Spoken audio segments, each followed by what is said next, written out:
તો બમ્પર સ્ટોકમાં આજે અમારી રજૂઆતમાં પસંદગી રહેશે તે છે લેટન્ટ વ્યૂ એનાલિટિક્સ. ભારતની કંપનીઓની ડિમાન્ડ વધી રહી છે અને જે મેક ઇન ઇન્ડિયા અને સ્વદેશી વસ્તુઓનો જે જુસ્સો વધી રહ્યો છે ભારતમાં, લેટન્ટ વ્યૂ એક પરફેક્ટ પ્લેસમેન્ટ બની શકે. લિસ્ટિંગ થયો ત્યારથી લઈને અત્યાર સુધીમાં કંઈ ખાસ પરફોર્મન્સ બતાવી શક્યો નથી.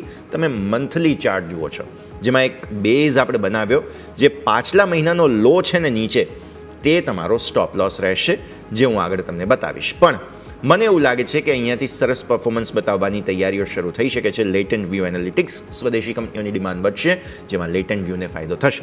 આપો ગ્રાફિક્સ.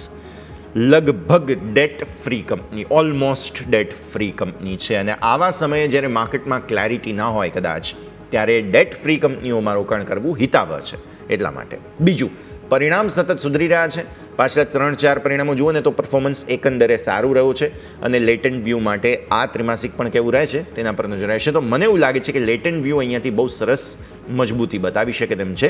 એટલે પહેલો ટાર્ગેટ મારો છે અહીંયાથી 520નો, ત્યારબાદ 650, જે ઓલરેડી 52 વીક હાઈને નજીક છે. હજુ લોંગ ટર્મના ટાર્ગેટ્સ તો 800 સુધી જઈ શકે છે, પણ અત્યારે ફિલહાલ 650 સુધી થોડું ડાયજેસ્ટેબલ નંબર્સ રાખીએ. અને જે બ્લેક લાઇન મેં નીચે બનાવી હતી તે સ્ટોપ લોસ બને તમારો 398 આસપાસનો.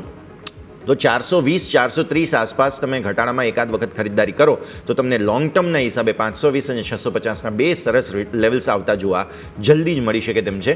સો લેટન્ટ વ્યૂ ધ્યાન પર રાખો અને લોંગ ટર્મ માટે પછી હું 800-850 સુધીના લેવલ્સ પણ એન્ટિસિપેટ કરું છું. ડેટ ફ્રી કંપની છે, જે આપણું વોકલ ફોર લોકલની મોમેન્ટમ છે, તેમાં લેટન્ટ વ્યૂને લાભ મળી શકે છે. તો આ છે આજનો મારો બમ્પર સ્ટોક.